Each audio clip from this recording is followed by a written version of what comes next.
नमस्कार दोस्तों, प्रिय विद्यार्थियों, मैं अमित कुमार विषय विशेषज्ञ इतिहास HKTS एकेडमी के ऑनलाइन प्लेटफॉर्म पर आपका हार्दिक स्वागत व अभिनंदन करता हूं और आपके उज्जवल भविष्य की कामना करता हूं। अब बात करते हैं BSTC के बैच की, तो जिसके अंदर सिलेबस में राजस्थान की इतिहास और कला संस्कृति है, उसका अध्यापन यहाँ पर मेरे द्वारा करवाया जाएगा। और इसी को आगे देखते हुए अपना जो इतिहास का पहला टॉपिक है राजपूतों की उत्पत्ति, इसके बारे में इस क्लास में हम चर्चा करने वाले हैं। तो सबसे पहले देखते हैं कि राजपूतों की उत्पत्ति किससे हुई, किस किस विद्वान ने क्या तर्क दिया, सबसे पहले इस नाम का उल्लेख कहाँ पर मिलता है। तो सबसे पहले आते हैं कि राजपूत हैं ये कब आए। तो इस टॉपिक को हम हर्षवर्धन के काल से थोड़ा रिलेट करके देखेंगे, क्योंकि हर्षवर्धन की मृत्यु के बाद ही राजपूत काल है ये शुरू होता है। तो हर्षवर्धन का जो कार्यकाल रहा था 606 से 647 ईस्वी तक रहा था। अंत्योदय 647 ईस्वी में हर्षवर्धन की मृत्यु हो जाती है। तो उत्तरी भारत है, इसका जो केंद्रीय सत्ता है ये समाप्त हो जाती है और समस्त उत्तरी भारत का जो राजवंश था ये अन्य छोटे छोटे राजवंशों में विभक्त हो जाता है। और इसी समस्त छोटे छोटा जो राजवंश था इसको राजपूत कहा गया। अब बात यह आती है कि जैसे ही एक नया शब्द आया राजपूत, प्राचीन भारत के अंदर यह शब्द देखने को अपने को नहीं मिलता था। प्राचीन भारत के अंदर 2-3 वर्ण थे, ब्राह्मण, क्षत्रिय, वैश्य और शूद्र। और जैसे ही हर्षवर्धन की मृत्यु होती है तो एक राजपूत वर्ण के रूप में एक वंश आता है। तो जैसे ये आया तो समाज के अंदर एक नया बदलाव आया, वर्ण व्यवस्था और जाति व्यवस्था के अंदर एक बदलाव आया और हर क्षेत्र में अपना एक नया रूप दिया। तो इसी के साथ ही हमें मानते हैं कि जैसे ही बदलाव आया तो प्राचीन जो युग था वो क्या हो जाता है, समाप्त हो जाता है और एक नए काल की शुरुआत होती है जिसको पूर्व मध्य काल कहा जाता है। नया युग शुरू होता है पूर्व मध्य काल।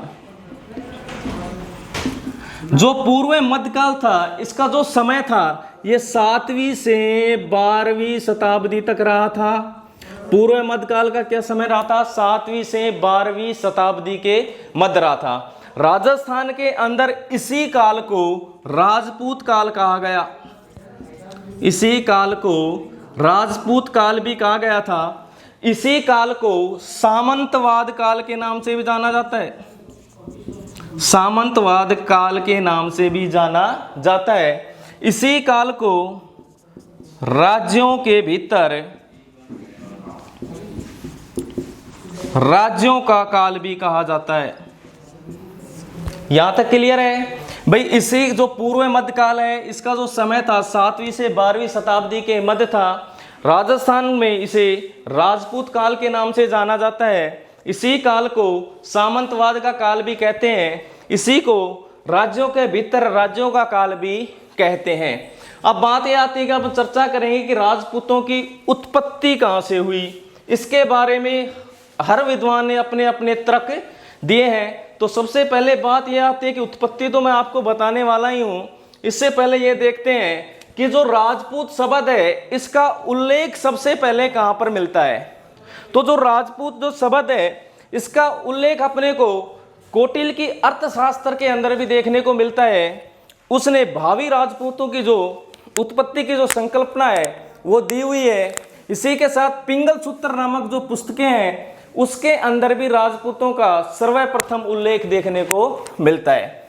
अब जो राजपूतों की उत्पत्ति है इसके बारे में अनेक तर्क दिए गए। राजपूतों की उत्पत्ति के बारे में पहला तर्क दिया गया विदेशी मत मूल का सिद्धांत। इसके बाद के अंदर जो तर्क दिया गया वो दिया गया वैदिक आर्यों तथा क्षत्रियों के वंशज भी इनको बताया गया है। ब्राह्मणों के वंशज भी इनको बताया गया है। अग्निकुल का सिद्धांत भी दिया गया है। तो इसके बारे में एक एक करके हम इस पर चर्चा करते हैं। सबसे पहला जो सिद्धांत आता है वो आता है विदेशी मत का सिद्धांत। सेकंड जो सिद्धांत आता है वो आता है वैदिक आर्यों व क्षत्रियों के वंशज बताया गया है। नेक्स्ट के अंदर जो तर्क दिया गया वो ब्राह्मणों के वंशज बताया गया है। नेक्स्ट जो सिद्धांत दिया वो अग्नि कुल का सिद्धांत दिया। अगला आता है सूर्य व चंद्रवंशी सिद्धांत, और लास्ट आता है मिश्रित कुल का सिद्धांत।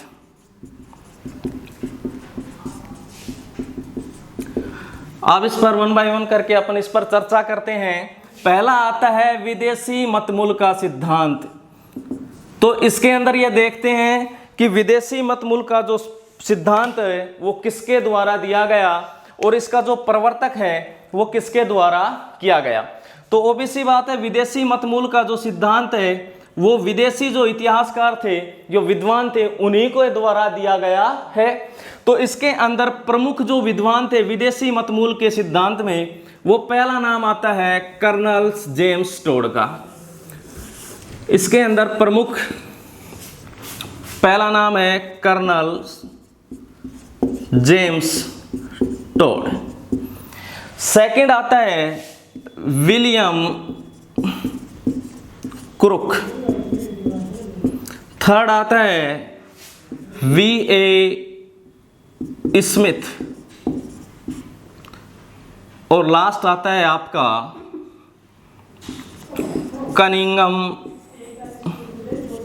महोदय। तो इस पर हम चर्चा करते हैं। अब विदेशी मतमूल का सिद्धांत colonel James Tod, William Crooke, V.A. Smith और कनिंगम महोदय के द्वारा दिया गया। अब कर्नल जेम्स टोड ने राजपूतों की उत्पत्ति किन से बताई? तो इसने बताई शक व सीथियन से, जो मध्य एशिया के रहने वाले थे। विलियम क्रुक ने इनकी उत्पत्ति कुषाणों से बताई है। थर्ड आता है V.A. स्मिथ। V.A. स्मिथ ने राजपूतों की उत्पत्ति हूण जाति से बताई। कनिंगम महोदय ने भी राजपूतों की उत्पत्ति कुषाणों से बताई है। अब देखो ने इसने किन को आधार माना? भाई ये विद्वान थे, किसको आधार मानकर ये मत दिए? तो कर्नल जेम्स टोड ने जो राजपूतों की उत्पत्ति शक व सीथियन के से बताई है, तो इसने बताया कि भाई राजपूतों की जो धार्मिक परंपरा है और इनका जो रहन सहन है, इनकी जो रीति रिवाजें हैं, ये शक और सीथियन से मिलती हैं। तो इसी को आधार मानते इन्हें बताया कि जो राजपूत है किसके वंशज है? शक व सीथियन के। लगभग सभी विद्वानों ने इसी को आधार माना। और सबसे बड़ी बात यह है कि इन चारों के मत का समर्थन करने वाला व्यक्ति भंडारकर था। भंडारकर महोदय ने इन सभी के मत का समर्थन किया। क्लियर हो गई? एक बार फिर से देख लेते हैं कि राजपूतों की उत्पत्ति का पहला सिद्धांत आता है विदेशी मत का सिद्धांत। उसके अंदर पहला विद्वान आता है कर्नल जेम्स टोड। उसने राजपूतों की उत्पत्ति शक व सीथियन से बताई। विलियम क्रुक ने राजपूतों की उत्पत्ति कुषाणों से बताई। V.A. स्मिथ ने राजपूतों की उत्पत्ति हूण जाति से बताई।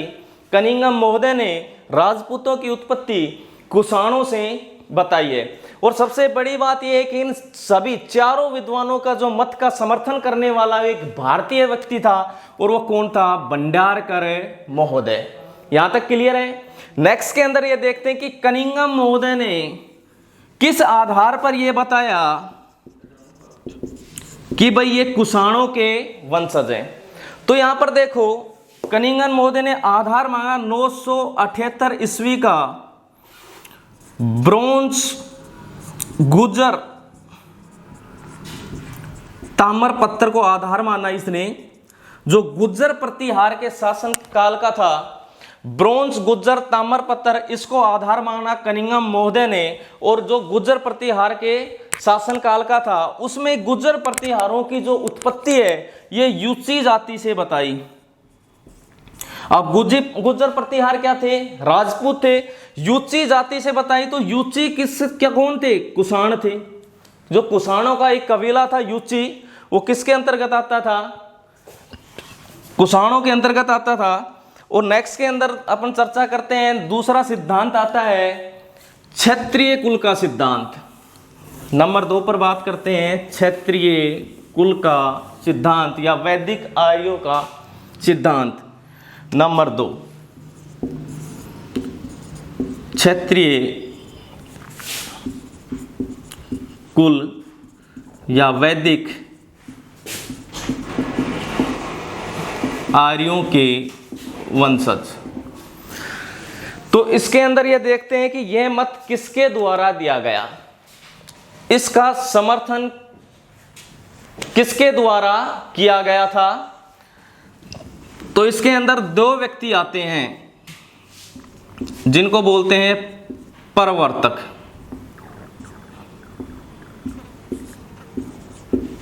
तो सबसे पहला जो नाम आता है अपना वो आता है CV वैद का, CV वैद। और जो दूसरा नाम आता है वो आता है GH ओझा जी का। इन्होंने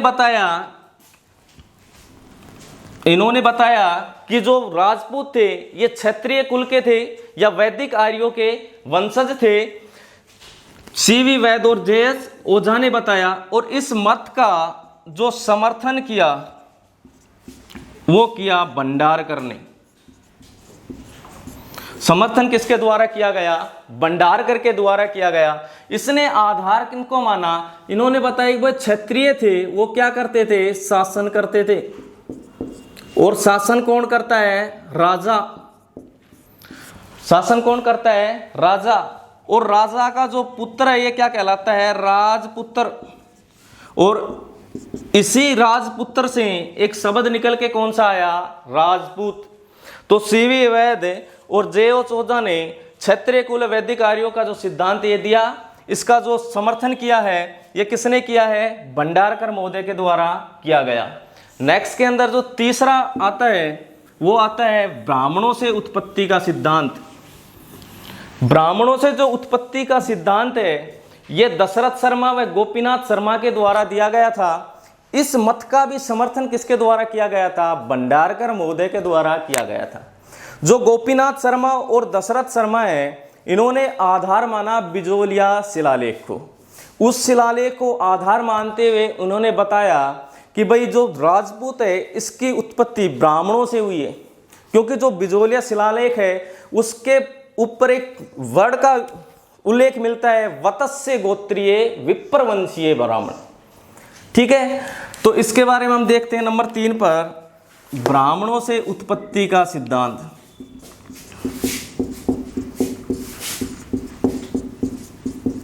उत्पत्ति का सिद्धांत यह भी 2 विद्वानों के द्वारा दिया गया। पहला आता है गोपीनाथ शर्मा व दशरथ शर्मा। ठीक है, ये इस मत के क्या हैं? प्रवर्तक हैं। और इस मत का समर्थन किसके द्वारा किया गया? तो समर्थन किया गया भंडारकर महोदय के द्वारा। ठीक है, अब इसने आधार किसको माना? तो आधार माना इन्हें बिजोलिया शिलालेख को। आधार माना बिजोलिया शिलालेख को। अब हम थोड़ी सी चर्चा बिजोलिया शिलालेख के बारे में करते हैं कि जो बिजोलिया शिलालेख है ये कहाँ पर है? वर्तमान में भीलवाड़ा। जो बिजोलिया है ये जो जागीर है ये बूंदी व भीलवाड़ा के मध्य के अंदर आती है। तो सबसे पहले आते हैं जो बिजोलिया शिलालेख है उसका लेखन किसके द्वारा किया गया? तो इसके अंदर नाम आता है कायस्थ केशव का।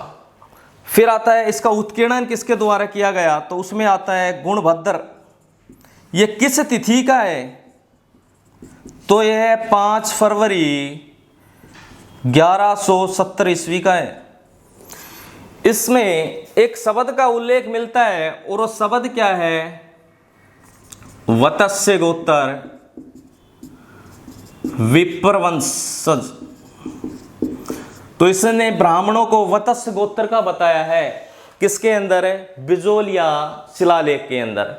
नेक्स्ट सिद्धांत आता है अग्नि कुल का सिद्धांत। जो अपना अग्नि कुल का सिद्धांत है ये चंद्रवरदाई के द्वारा दिया गया। इसमें चंद्रवरदाई ने बताया कि जो राजपूतों की जो उत्पत्ति हुई है ये अग्नि कुंड से हुई है। इसने बताया है अपनी पुस्तक पृथ्वीराज रासो में कि आर्बुद पर्वत पर गुरु वशिष्ठ के द्वारा यज्ञ किया गया, जिसमें से 4 योद्धाओं का क्या हुआ, जन्म हुआ, जिसमें थे प्रतिहार, परमार, चालुक और चौहान। जो चौहान वंश था यह राजपूत सत्ता के रूप में एक प्रमुख घराने के रूप में राजस्थान के अंदर स्थापित हुआ। तो नेक्स्ट के अंदर अपन चर्चा करते हैं अग्नि कुल का सिद्धांत। अग्नि कुल का सिद्धांत, ठीक है। इसके अंदर देखते हैं कि यह इसके प्रवर्तक था, ये कौन था, तो इसका जो प्रवर्तक था ये था चंद्रवरदाई। इसने अपनी पुस्तक पृथ्वीराज रासो में इस मत का प्रवर्तन दिया, यानी इस मत का सिद्धांत इसने दिया है। तो इसके अंदर इसने बताया है कि गुरु या ऋषि वशिष्ठ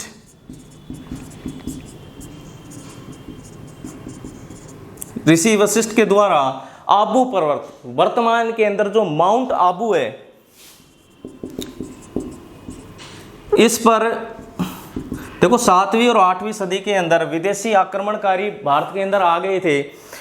तो उसके बचाव के लिए ऐसा माना जाता है कि गुरु वशिष्ठ के द्वारा एक यज्ञ किया गया और उस यज्ञ की अग्नि से 4 प्रमुख योद्धाओं का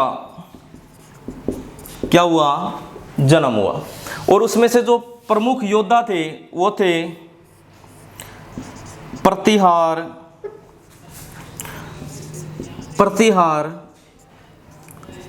परमार,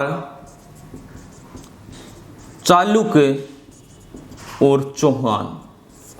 तो इसके अंदर अपन देख सकते हैं PPCC, याद रख सकते हैं PPCC या 2P2C।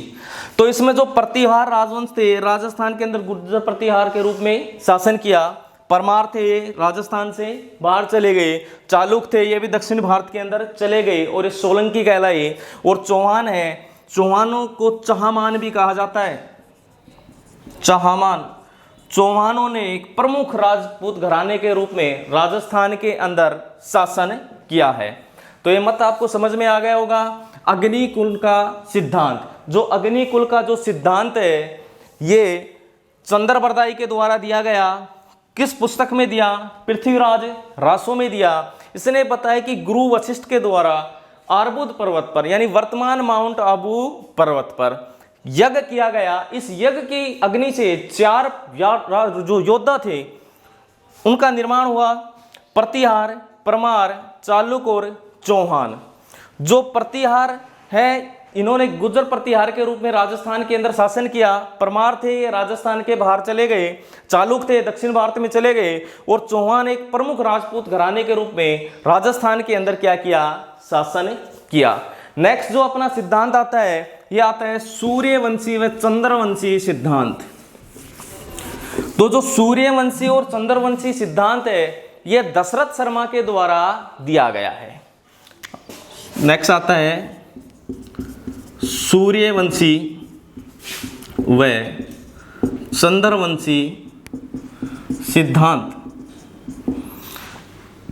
ये दिया गया दशरथ शर्मा के द्वारा।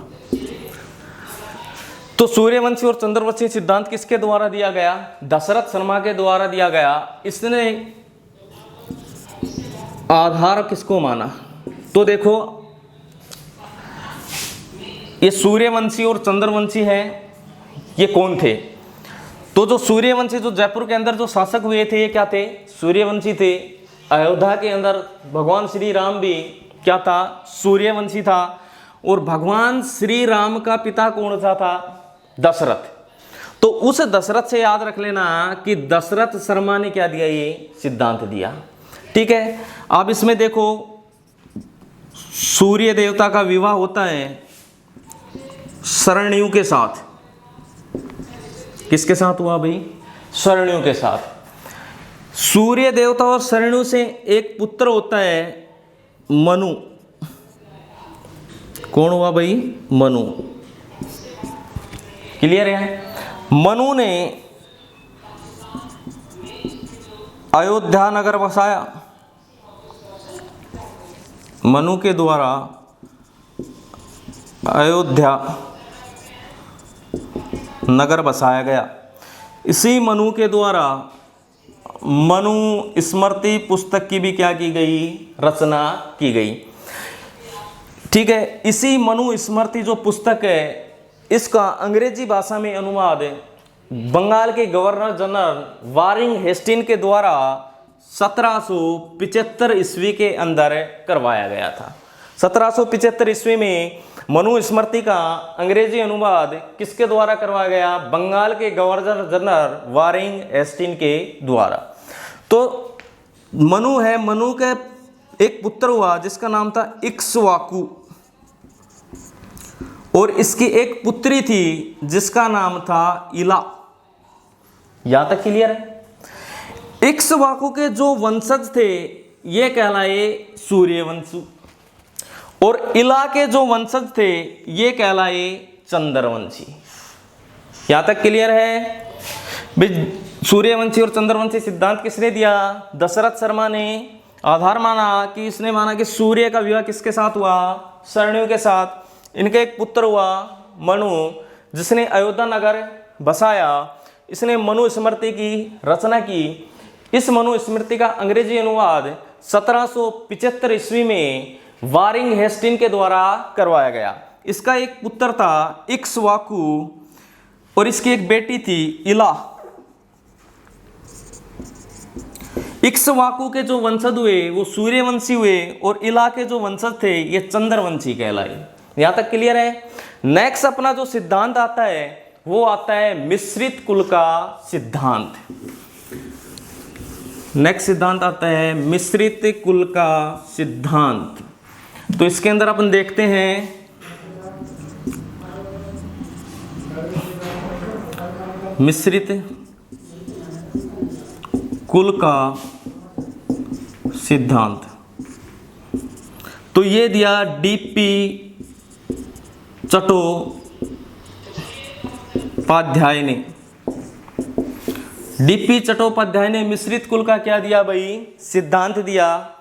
यहां पर आप याद रखना कि भाई मिश्रित, सीधा सा क्वेश्चन आता है कि मिश्रित कुल का सिद्धांत किसके द्वारा दिया गया? तो ये दिया गया था डीपी चट्टोपाध्याय के द्वारा दिया गया। अब एक एग्जांपल देख लो कि हल्की सी चीनी लेते हैं, उसके अंदर थोड़े मिर्च मिलाते हैं, नमक मिलाते हैं और उसका एक मिश्रण तैयार करते हैं। तो कैसा लगता है अपने को? चटपटा। तो चटपटा से क्या बन गया? चट्टोपाध्याय। भाई मिश्रण कैसा लगा? चटपटा। तो चटपटा से क्या बना? चट्टोपाध्याय। तो मिश्रित कुल का सिद्धांत किसने दिया? डीपी चट्टोपाध्याय के द्वारा दिया गया है। ओके दोस्तों, प्यारे दोस्तों, मैं उम्मीद करता हूं कि जो पढ़ा है वो आपको समझ में आया होगा। आज के लिए इतना ही काफ़ी है। मिलते हैं अगली क्लास में नए टॉपिक के साथ। Thank you.